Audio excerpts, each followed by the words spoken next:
Hoje nós vamos falar sobre comportamento, né, e transtornos alimentares. E embora os transtornos que a gente vai discutir hoje, vocês já viram em outras disciplinas, hoje a gente vai ter uma revisão do conteúdo e um olhar mais da psicologia. E esses transtornos que nós vamos falar, eles vão além daqueles mais comuns, mais conhecidos, como bulimia e anorexia. Então, tem outros transtornos que a gente acha até um pouco bizarros, né, que são engraçados, mas que está aí, é bem comum. E muitos aí levam até a morte, né? No Brasil, nós temos casos de transtornos, né, infamosos, como, por exemplo, a atriz Cássia Kiss, Cleo Pires, uma cantora conhecida internacionalmente como a Lady Gaga. Então, é algo que atinge todas os níveis sociais também e as classes. Quando a gente fala de comportamentos alimentares, nós podemos falar que os comportamentos alimentares, às vezes, a gente até banaliza um pouco, né? Como a gente se comporta na nossa alimentação. Às vezes a gente não faz um estudo do que a gente deve se alimentar, como a gente deve se alimentar. Vocês não, da nutrição, já devem estar, faz, né? Apliquem vocês. A sociedade, de uma forma geral, elas vão se alimentando daquilo que elas estão tendo necessidade naquele momento, né? Do que elas querem, do que elas veem outras pessoas comendo, enfim. E às vezes não se importam justamente com o valor nutritivo ali daquela alimentação. Mas quando a gente escolhe ali a alimentação, ela é baseada também em algumas dimensões. Nós temos 3 tipos de dimensões aí que eu coloquei. A dimensão fisiológico-nutritiva, que está relacionada justamente a aspectos do nosso metabolismo, questões hormonais, neuroquímicas também, que estão regulando essa questão de fome ou de saciedade e tal, e a demanda também de satisfação de algumas necessidades, como ingerir mais açúcar, ou ingerir mais sal. Então, a gente chama isso de dimensão fisiológica nutritiva. A outra dimensão é uma dimensão chamada afetiva relacional. Então, assim, tanto a fome como a saciedade, a alimentação, ela está vinculada à satisfação e a prazer. Então, determinadas questões emocionais da gente podem ser compensadas, a gente às vezes compensa, na verdade, por meio da nossa alimentação, do que a gente escolhe ali para comer também. E até uma certa forma também de por exemplo, uma mãe, quando alimenta seu filho, ali não tem uma tarefa só fisiológica de alimentar o seu filho, mas também tem um sentido afetivo, de estar ali acolhendo aquele filho, de estar dando alimentação àquele filho como uma forma de dizer que gosta dele, né, que está cuidando dele. Então, chega um familiar, às vezes você vai para uma casa e aí aquela pessoa dentro daquela casa, ela quer colocar todas as comidas para você se alimentar. Então, ela quer ver você feliz, ela quer você satisfeito e começa a colocar várias comidas ali para você, por exemplo. E fica insistindo para você provar a comida, para você repetir a comida, enfim. E nós temos a dimensão também social, cultural, que a gente não pode deixar de falar, que ao longo da história da humanidade, né, as sociedades, as culturas, elas estabeleceram regras ali, rituais também para a questão da alimentação e do comportamento alimentar. Então, por exemplo, é muito comum que a gente faça refeições com grupos de pessoas que a gente tem uma certa afeição. A gente não quer, geralmente, sentar e comer perto de uma pessoa que a gente não gosta, ou que a gente está com raiva, por exemplo. E isso é importante também. Até quando a gente está com uma alimentação, tentando fazer uma educação alimentar, a gente tem que ter cuidado também com as pessoas que a gente sai, né? A questão social também, eu estou comendo muita pizza, mas é porque é uma questão social, eu tenho que sair com os colegas e eles só querem ir para a pizza, tal. Até isso vai influenciando também no nosso comportamento alimentar. Por exemplo, eventos importantes também são marcados ali por alimentação. Casamento, noivado, formatura, né? Existem até algumas sociedades que até nos funerais eles têm ali a alimentação, ou tem que ter pelo menos um cafezinho e um biscoito. Então, a gente é permeado por essas questões. Quando a gente não consegue, às vezes, manter de forma equilibrada essa questão da nossa alimentação, ou por ingerir demais, ou ingerir de menos, a gente pode ali caracterizar que aquela pessoa ela pode ter um transtorno alimentar, porque ela está se alimentando de forma inadequada, nos extremos, ou comendo demais ou comendo de menos. E a gente vai ver um pouquinho aí desses transtornos aí. Nós vamos ver os transtornos que estão dentro do DSM-5 e do CID-11. Então, no material do aluno online tem aí o DSM-5, tá? E aí esses dois sistemas são dois sistemas classificatórios dos transtornos mentais. E aí tem uma série de transtornos também alimentares dentro dessa classificação. Então, os transtornos alimentares são caracterizados por uma perturbação persistente na alimentação ou no comportamento relacionado à alimentação, que resulta no consumo ou na absorção alterada de alimentos e que compromete significativamente a saúde física ou o funcionamento psicossocial. Essa é a definição que nós temos no DSM-5. Então, de uma forma geral, os transtornos alimentares é tudo aquilo que apresenta um exagero. Então, pode ser um exagero para mais ou um exagero para menos. Exagero relacionado às questões de comida. Então, às vezes, uma pessoa se priva de fazer uma refeição, de ingerir alimentos, uma refeição não ingerir alimentos, ou ela come compulsivamente. No entanto, esses distúrbios alimentares, eles são mais complexos, porque envolve também, às vezes, transtornos psicológicos associados, como ansiedade, depressão, e uma dificuldade ali de fazer um tratamento. A pessoa que sofre dos transtornos alimentares, geralmente elas têm baixa autoestima, elas têm uma tendência ao perfeccionismo, elas têm uma distorção da sua imagem corporal de forma bem negativa. E além desses aspectos, nós temos aspectos também biológicos que influenciam ali essa questão também desse transtorno alimentar. Déficit ali de substâncias, né, que faz com que você não se sinta bem. Nós temos, pode estar relacionado também a questões de traumas da infância, a situações estressantes da vida, uma pressão também da cultura, né, que esse indivíduo está inserido, pode contribuir também para esse aparecimento aí desses transtornos alimentares. E agora eu vou falar um pouquinho para vocês de alguns transtornos, né, dos transtornos que estão no DSM-5, e também vou falar de outros transtornos que não estão, mas que nós estamos falando, a mídia fala, né, e já traz. Então, pode ser que depois seja incorporado aí no manual de transtornos mentais. Bom, ainda falando sobre essa questão de transtornos de uma forma geral, nós podemos ter, né, causas sociais relacionadas a essa questão de surgir o transtorno. Por exemplo, pessoas que estão em ambientes bem competitivos, onde há uma autovalorização e um vínculo relacionado da felicidade relacionado a questões de medidas corporais, né, porcentagem de gordura. Então, assim, isso é uma questão que pode estar influenciando aí o surgimento dos transtornos. A questão também cultural, em algumas culturas, né, ser magro é algo bem valorizado. Nós temos também as questões biológicas. Então, tem estudos que mostram que famílias que têm algum transtorno alimentar, as pessoas elas têm tendência também, outras pessoas da família têm tendência a ter transtornos alimentares também. E que também nessa questão biológica tem um fator importante, que é uma evidência da questão do hipotálamo, justamente fazendo esse papel importante aí de equilíbrio, né, nessa questão relacionada à saciedade ou não da alimentação, como substâncias serotonina, dopamina, que está relacionada ali, e quando ela não está funcionando de forma adequada, pode vir surgir ali os transtornos alimentares. É por isso que quando a gente for falar do tratamento, a gente vai ver que o psiquiatra ele é muito importante também, fazendo parte dessa equipe multidisciplinar, multiprofissional, no tratamento dos transtornos alimentares. Então, às vezes, baixos níveis nessas substâncias pode fazer com que a pessoa tenha uma compulsão, uma impulsividade, né, relacionada às questões de alimentação. E as questões psicológicas, como eu já falei, de traumas, às vezes a pessoa não tem uma habilidade social e assertividade, dependendo de onde ela está inserida, né, ela tem dificuldade nessa questão do perfeccionismo, nessa questão da baixa autoestima, e não consegue ser assertiva no seu comportamento alimentar também. Bom, falando de anorexia ela é uma restrição da ingesta calórica em relação às necessidades, levando um peso corporal significativamente baixo no contexto de idade, gênero, trajetória, desenvolvimento e saúde física. Então, a anorexia é uma perda de peso, só que uma perda de peso voluntária, causada justamente porque a pessoa reduz a ingesta de alimentos.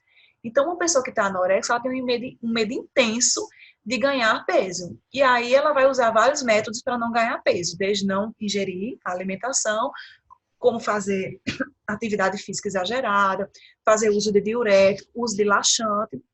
E esse transtorno ele pode causar uma desnutrição agressiva e levar até a morte desse indivíduo. Então, a pessoa que sofre de anorexia, ela tem frios e sonos intensos, né, de pesadelos, queda de cabelo, a cor da pele fica diferente, pode ter amenorreia, né, ou seja, a falta da menstruação, mudança de humor, tem uma dificuldade nos relacionamentos também. A anorexia, ela ocorre mais em mulheres, né, do que em homens, geralmente ocorre mais em mulheres do que em homens, e também está muito relacionado às questões da mídia, nesse padrão de magreza, de beleza que tem. E essas pessoas, elas não se sentem atraentes, elas têm realmente uma distorção cognitiva, uma distorção na sua imagem corporal. E aí esse pavor de engordar vai persistindo numa ideia obsessiva, e mesmo que ela esteja num peso abaixo do normal, essa distorção da imagem corporal, ela é prevalente, tá certo? E ela realmente acontece. Embora não seja não seja obrigatória ali na anorexia nervosa, mas é algo muito forte, que pode existir realmente na anorexia nervosa.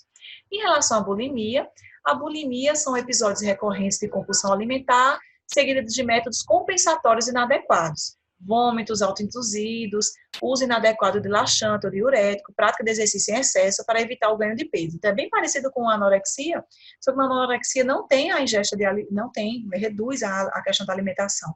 Na bulimia, não, ele tem uma compulsão alimentar.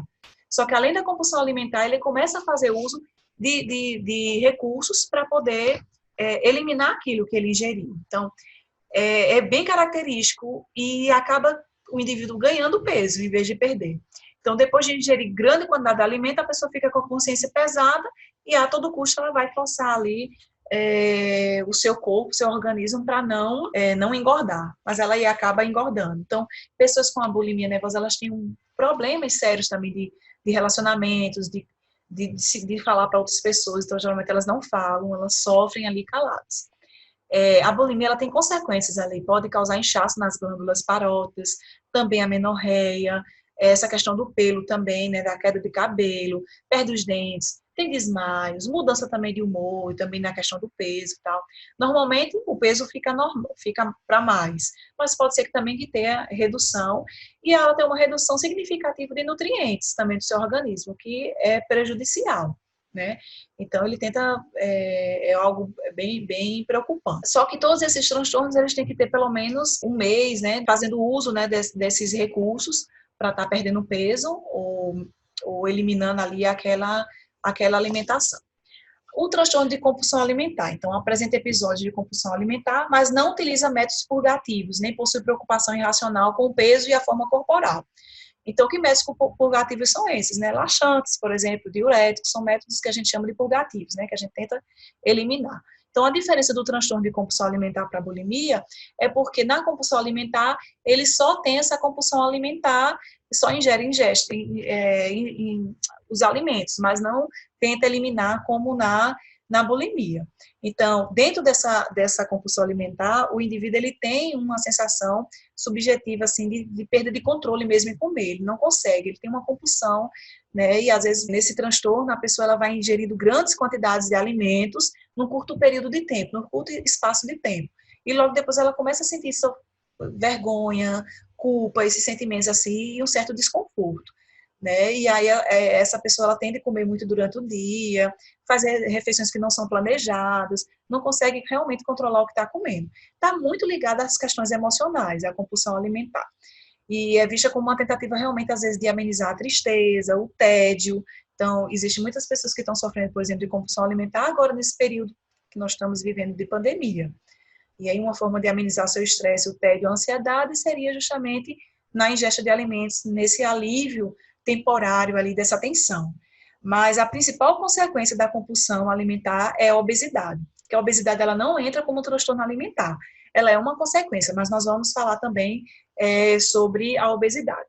O transtorno de pica, não sei se vocês já ouviram falar, mas esse transtorno é uma necessidade de ingerir substâncias que não são nutritivas, como por exemplo, carvão, terra, tecidos, barro, argila, etc. Pelo menos por um período de um mês. E de onde é que vem esse nome pica?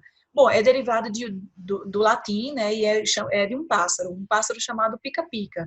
E aí é um pássaro parecido com o corvo, né, da família do corvo.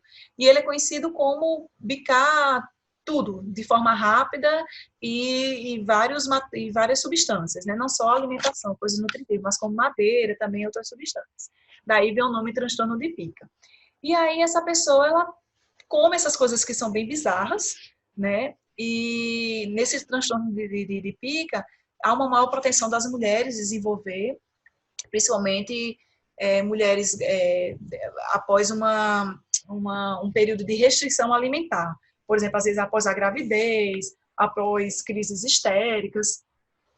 Então, esses indivíduos, esses comportamentos não são considerados tão normais para a nossa cultura. Mas existem outras culturas que, por questões religiosas, a pessoa faz uso de alguma substância, alguma areia sagrada e tal. Então, aí já não entra no transtorno, porque é uma questão cultural, tá? O outro transtorno chama-se de ruminação. E esse daqui é uma regurgitação repetida de alimento durante um período mínimo de um mês. O alimento regurgitado pode ser remastigado novamente, deglutido e cuspido. Então, o que é que a pessoa faz? Ela, que tem esse transtorno, ela traz o alimento do estômago de volta para a boca, mastiga de novo, engole e volta a cuspir. Então, as consequências disso é justamente, às vezes a pessoa ela faz uma restrição alimentar já porque não quer regurgitar. Então, retira daí as pessoas que têm refluxo, por exemplo. Não entra nessa questão desse transtorno de ruminação, porque é um outro tipo de causa, né? Não é a pessoa realmente que provoca ali essa regurgitação. Mas é um outro transtorno também conhecido, tá bom? Bom, um outro transtorno aqui que nós vamos falar é o transtorno restritivo evitativo. Transtorno alimentar restritivo evitativo. Então, é a esquiva ou restrição da ingesta alimentar.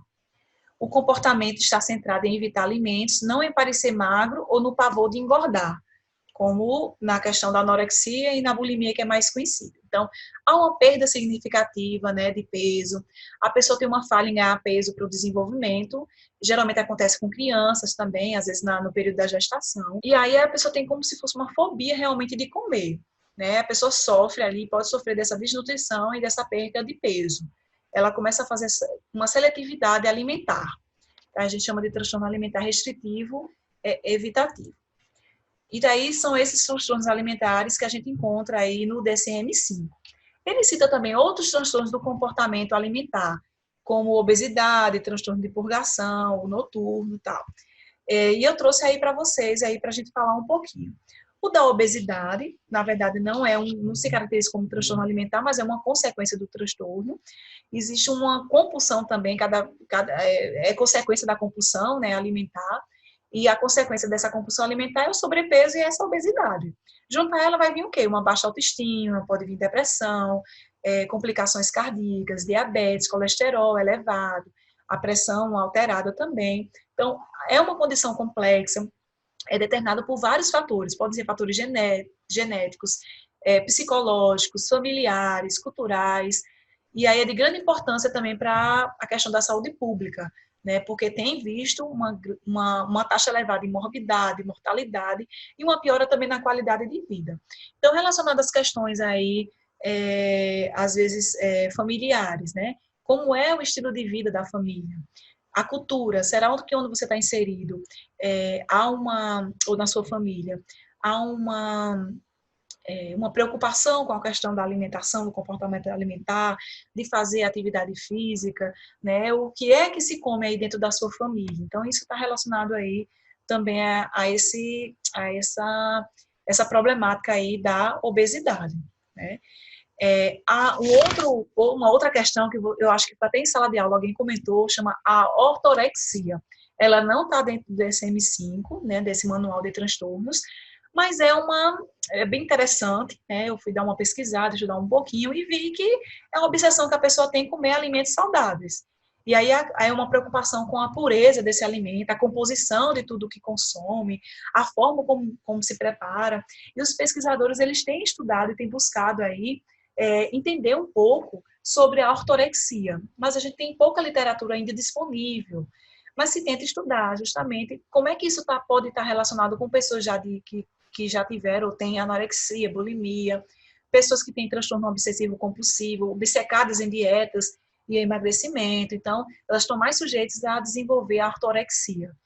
Ela não é conhecida ainda, né, oficialmente nessa desordem aí psiquiátrica, mas é algo que também afeta a qualidade de vida. E como é que eu sei se eu estou com ortorexia?